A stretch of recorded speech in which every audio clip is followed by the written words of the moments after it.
What if I told you the rap game's wildest battles weren't just about music, but about betrayal, loyalty, and survival? From brutal diss tracks to public blow-ups, Eminem has been at the center of some of the most explosive feuds in hip-hop history. And standing right beside him through it all, 50 Cent, the ultimate ride or die, ready to troll, clap back, and stir chaos at any moment. I hate to stir it up, but Afrojack has been talking shit about you. Anything you want to say? Who? Afrojack? Who? That's what I thought. Thank you. What's up, me, you sucker? What's up, me, you sucker? I should black. These two didn't just fight their rivals. They buried them, left legacies in ruins, and turned beef into legendary moments that fans still talk about today. From Ja Rule's downfall to the game's desperate shots to Nick Cannon's messy war over Mariah, all the way to MGK's career flip, this is the story of how Slim Shady and 50 built an empire on loyalty, firepower, and controversy. Buckle up, because we're diving into the beefs that shook the industry, exposed rap's dirtiest secrets, and proved once and for all, Eminem isn't just a rapper, he's a weapon. Eminem and 50 Cent ain't just rap partners, they're brothers in arms, moving like a real-life tag team that nobody wants smoke with. From chaotic award shows to straight-up lyrical wars, the two have stood side by side, defending each other through every storm. Their bond runs deep, built on loyalty and mutual respect, and that's why every time one of them pops off, the other one's right there ready to ride. In 2023, when Eminem linked up with Easy Mill to drop a fiery track, he didn't just rap, he flexed. M went off, tearing into critics and claiming his crown as the greatest. He straight up dared anyone to come for him, spitting that any rapper on the same joint as him gets torched. That energy wasn't random, it was aimed heavy at the game, who once tried to downplay Eminem's relevance, claiming M's music ain't built for the clubs. Eminem fired back with venom, basically telling the game he's only still getting spins because he performs his own songs live. That line hit hard because their history goes way back to when Dr. Dre first brought the game into G-Unit under 50's wing. At first, it looked like a genius move. The game had the platform, the backing, and the spotlight to blow up. His debut album, The Documentary, was a certified smash, full of street anthems like How We Do and Hate It or Love It. Critics loved it, fans couldn't stop playing it, and the game seemed set to rise into the stratosphere. But behind the scenes, cracks started forming fast, and those cracks split into full-blown beef. The real drama sparked on the set of the Hate It or Love It video shoot. Rumors spread that 50 Cent straight up refused to sit in the same car as the game, and just like that, whispers of beef started circulating. Nobody knew what caused the tension, but the energy was off, and before long, it exploded in public. 50 shocked everyone when he went live on air and announced the game was officially out of G-Unit. Minutes later, the game stormed into the radio station, chaos followed, fists flew, shots rang out, and suddenly this wasn't just rap, it was war. They tried patching it up with a so-called truce in 2005, but it was weak. That peace didn't last a minute because G-Unit started questioning the game's loyalty, and the game clapped back with one of the most brutal diss tracks in history, 300 bars and running. From that point, there was no turning back. It became a full-scale rap war with both sides throwing track after track, while fans picked sides like it was a street fight. By 2006, the game even tried extending an olive branch, but 50 wasn't having it. He ignored every attempt, staying silent while the beef kept cooking. Over 100 diss tracks dropped between them, and when the game tweeted at 50 in 2010 begging for peace, he got nothing but silence. That rejection only fueled more hostility, and when G-Unit reunited at the 2014 Summer Jam, the game wasn't even invited. That snub cut deep. It made it clear 50 and his crew had moved forward without him, but the game wasn't done stirring the pot. In 2022, he reignited the fire with a bold move, dropping his track, The Black Slim Shady. This wasn't just a diss, it was a direct attack on Eminem, 50, and even Dr. Dre. The game dragged Eminem's personal life, his career, and even his family into the mud. Fans were split. Some called it fearless, others called it desperate. Social media blew up overnight. Debates raged in forums, and the rap world found itself divided. Why would the game go at Eminem out of nowhere? The answer might have been his bitterness over being excluded from the 2022 Super Bowl halftime show. Despite being a West Coast heavyweight with Dre connections, he was left off the stage while Dre, Snoop, and Eminem performed in front of the world. To the game, that exclusion wasn't just business, it was personal. He went public saying he was overlooked because he was too raw and not safe enough for live TV. That stung, and not long after, he doubled down during a Drink Champs interview, claiming Kanye West had done more for his career than Dr. Dre ever did. But the biggest bombshell, he looked straight into the camera and said he was better than Eminem, even challenging him to a versus battle. That statement shook the internet. Fans clowned him, saying he was reaching, but the game refused to back down. He repeated over and over he truly believed he could out-rap Slim Shady.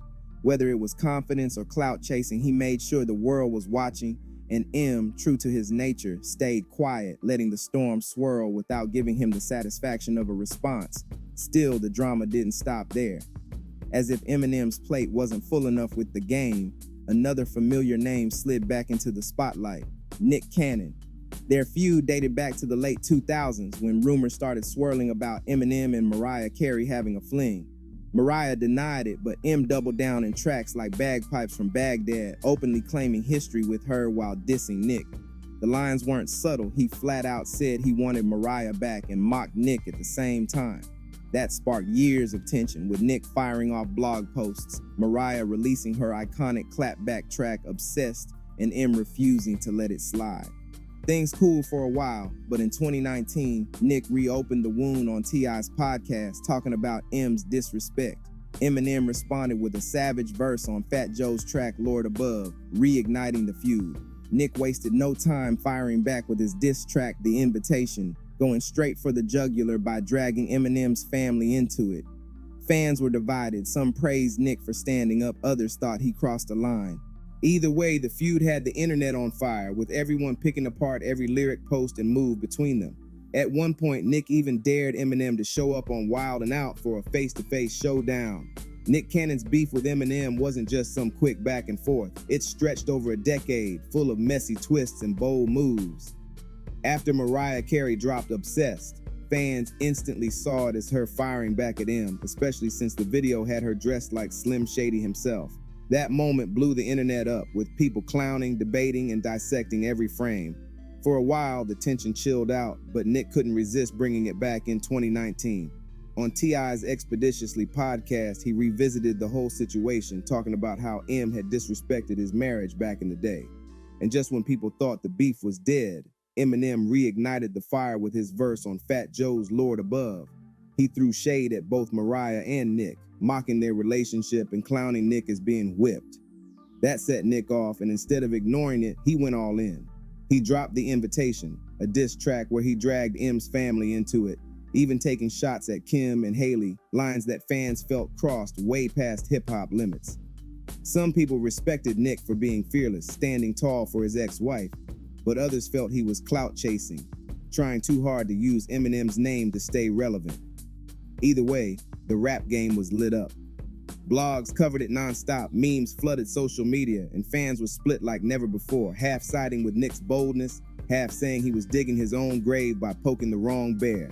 But that wasn't the only war Eminem was juggling. 50 Cent, his closest ally, had his own notorious beefs too, and one of the wildest of them all was with Ja Rule. This feud wasn't just lyrical, it got violent, personal, and straight up legendary in hip-hop history.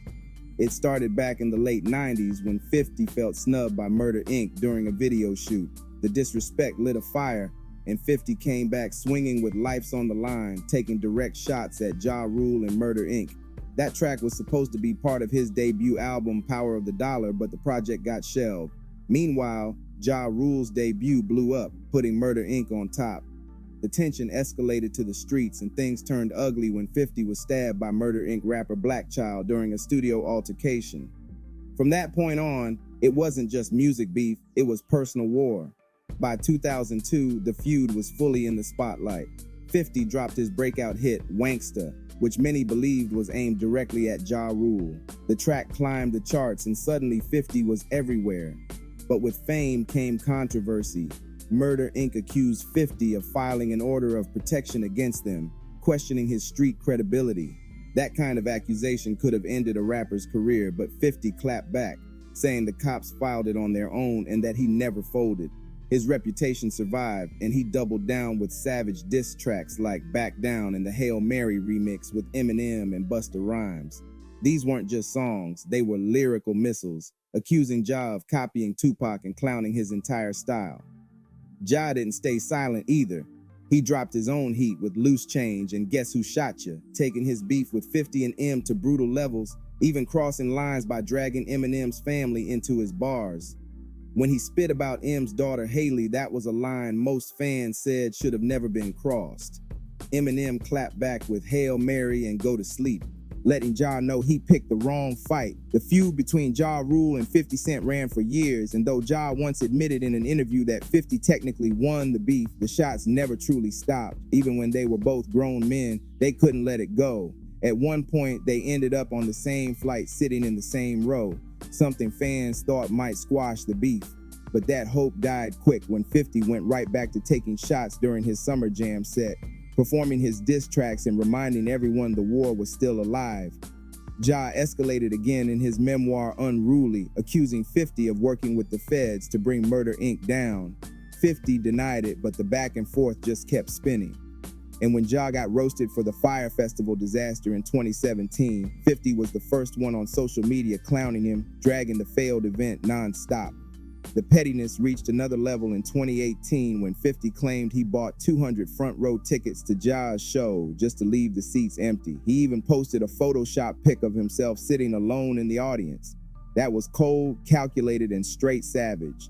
Even in 2019, Ja was still firing shots, calling 50 a rat while clowning his connection to Tekashi 6ix9ine.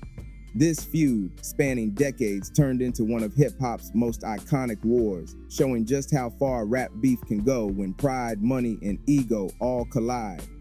And Eminem wasn't just watching from the sidelines. He was right there in the crossfire because Ja Rule dragged him into it. That infamous Loose Change diss had Ja going low, targeting M's family, saying, "You claim your mother's a crackhead and Kim is a known slut, so what's Haley gonna be when she grows up?" That bar crossed every boundary, and it lit a fire under M. He came back with vengeance, teaming with 50 and Busta to drop scorchers that left no doubt Ja had gone too far. Fans saw it as a battle where Eminem defended not just his rep but his family's honor, and in the rap game, that type of attack guarantees a response every time. By the mid-2000s, it was clear Eminem and 50 weren't just collaborators, they were a unit moving together against anyone who tried to test them. Whether it was The Game, Ja Rule, or Nick Cannon, anybody taking shots at one of them had to face both. That's why their connection has always been respected in hip-hop. It wasn't just about music, it was about loyalty. And loyalty in this industry, that's rare. While other rappers switched camps, made truces, and moved for clout, M and 50 stuck together like family. That bond made their feuds hit harder because when one was dissed, the other came with full force, no hesitation. As the years rolled on, Eminem found himself tangled in another feud that wasn't born in the streets but in the studio. This one with Joe Budden, a man who had once been under his wing. Back in 2011, when the rap supergroup Slaughterhouse, Joe Budden, Royce Day 5'9", Joel Ortiz, and Crooked What signed with Shady Records, fans thought they were about to witness something legendary. Eminem was executive producing, and the group had a reputation for raw, gritty lyricism that spoke straight to the streets. But what started as a dream collab quickly turned into a creative clash. Eminem wanted a polished commercial sound to push Slaughterhouse mainstream, while Joe Budden wanted to keep it rugged and unfiltered. Their album Welcome to Our House dropped in 2012, and while it sold decently, hardcore fans felt it was too clean, too industry, and not true to Slaughterhouse's underground energy. Joe wasn't shy about his feelings either. He went on his podcast blasting M's direction, saying straight up the group could have done more without his influence. To Joe, it wasn't just music, it was about legacy and identity. He felt like M had boxed them in, stripped away their edge, and ruined their shot at becoming the powerhouse they were meant to be. That tension simmered until it finally exploded years later. When Eminem dropped Kamikaze in 2018, he used it to take aim at all his critics, including Joe Budden. M threw sharp jabs at Joe, mocking him for trashing his work. But Joe wasn't about to stay quiet. On his podcast, he let it all out. This wasn't just a rebuttal, it was an all-out verbal assault on Eminem's artistry, business moves, and even his relevance in the rap game. Joe claimed M had dropped the ball, mismanaging Slaughterhouse and wasting their potential. He even said M's beats were trash, calling them unfit for the group's style. It wasn't just critique, it was personal. Joe believed Slaughterhouse could have outshined even Eminem if left on their own terms. Crooked Eye later admitted that Joe's frustrations ran deeper than just beats. It was years of tension, bad decisions, and missed opportunities boiling over. The beef only got messier when Bizarre from D12 stepped in, firing shots at Joe for disrespecting M. Joe clapped back, saying it could get physical if things escalated. Then 50 Cent entered the mix, clowning Joe on Instagram with a warning that he might catch hands if he kept talking. Suddenly, it wasn't just M versus Joe, it was M, 50, and D12 versus one man. Fans tuned in like it was a pay-per-view fight. Every podcast episode, every Instagram post, every lyric was analyzed, dissected, and debated. And then M sat down for a rare interview with Sway, breaking his silence. He admitted he felt betrayed by Joe. He had supported Slaughterhouse, pushed them, and believed in them, only for Joe to use his platform to tear him down. M revealed the group had recorded enough songs for their Glass House album, but nothing ever came of it because they couldn't agree. In the end, Slaughterhouse crumbled, not because of lack of talent, but because nobody was on the same page. Even after the dust settled, Joe didn't backtrack. He stood firm that Eminem's influence had ruined the group's momentum. M, on the other hand, brushed it off, saying he didn't care about the money, he just believed in their potential, but the damage was done. Fans who had hoped for a reunion or one last album realized the dream was dead, and the fallout left another scar on M's long list of feuds. To this day, people still argue about who was right. Was Joe speaking the truth about M's over-control, or was he just bitter about missed fame? Whatever the case, that beef showed a different side of Eminem's rap wars. This wasn't about street credibility or personal insults. It was about artistry, vision, and respect. But don't get it twisted. M's career is built on battles. From underground ciphers to stadium stages, beef has always been in his DNA. Think back to his early years when he had to prove himself against anyone questioning his spot. Whether it was Benzino, Everlast, or Cannabis, M always came with nuclear bars, leaving careers in ashes. His diss tracks weren't just songs, they were strategic strikes designed to expose weaknesses and humiliate opponents. That same energy carried into his high-profile wars, which is why every time his name gets mentioned in a diss, the internet goes crazy wondering if he'll respond. And let's be real, when Eminem does respond, it's game over. That's why even feuds like the one with MGK turned into legendary moments in rap history. When MGK dropped Rap Devil in 2018, aiming straight at M, the rap world lit up instantly. People couldn't believe a younger rapper was bold enough to challenge Slim Shady, and for a minute, MGK had momentum. Rap Devil was everywhere, getting radio play and sparking endless debates. But when Eminem came back with Kill Shot, the energy shifted. The track dismantled MGK's career move by move, bar by bar, and the internet crowned Eminem the winner within hours. After that, MGK switched lanes to rock music, a move many fans saw as proof M had ended his rap run. That beef alone reminded everyone why Eminem is feared in this game, because when he decides to strike, he doesn't just battle, he destroys. But what makes Eminem's story wild is how his beefs overlap. His connection with 50 Cent meant that many times their enemies became shared enemies. When Ja Rule came for M's family, 50 was right there, ready to throw shots. When the game dissed M, 50 called him out too. That brotherhood turned their feuds into movements, where entire crews got involved and the rap game split into factions. Fans didn't just listen to the music, they picked sides, defended their favorites online, and treated every diss track like a heavyweight title fight. That's why beefs involving M feel bigger than most. They're not just about music, they're cultural events. And while some rappers beef for clout or quick headlines, Eminem's battles always felt personal. He's the type to hold a grudge for years, waiting for the perfect moment to clap back. Just look at the Nick Cannon situation. It lasted over a decade with back and forth across songs, interviews, and social media. Or Ja Rule, where decades later fans still talk about their war like it happened yesterday. That's the thing about Eminem. When he beefs, it sticks, and it becomes part of hip-hop history forever. At this point, Eminem's legacy as a battle-tested rapper is undeniable. From underground ciphers in Detroit to global stages, his career has been defined not only by his unmatched lyrical ability, but also by the chaos of beefs that follow him everywhere. Some rappers thrive on collaborations, others build their names off gimmicks, but M, he thrives in confrontation. Every feud he's been in, whether with The Game, Nick Cannon, Ja Rule, Joe Budden, or MGK, has shaped how fans and the industry see him. It's almost like people expect him to be involved in controversy because that's where he's most dangerous. And through it all, one thing never changes: Eminem and 50 Cent's brotherhood. These two are proof that loyalty still exists in a game built on egos and backstabbing. Whenever 50's in drama, M has his back. And whenever M gets dissed, 50 doesn't hesitate to throw shade at the other side. Together, they've built this tag team reputation of being untouchable. If you diss one, you diss both, and that usually doesn't end well for the other guy. Look at how they handled Ja Rule. That beef turned into a war zone with multiple camps involved, and both M and 50 stood shoulder to shoulder firing back. Same with the game. When he came for M with the Black Slim Shady, 50 instantly questioned the game's motives, clowning him for trying to stir clout. And even in the Nick Cannon drama, 50 couldn't resist throwing jabs, mocking Nick online while M stayed surgical with his bars. That's the kind of loyalty that makes their bond legendary. In an industry where rappers flip sides, patch things up, or switch camps for relevance, M and 50 never folded.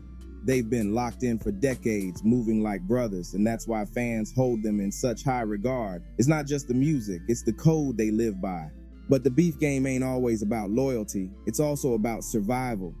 And Eminem mastered the art of staying relevant through battles.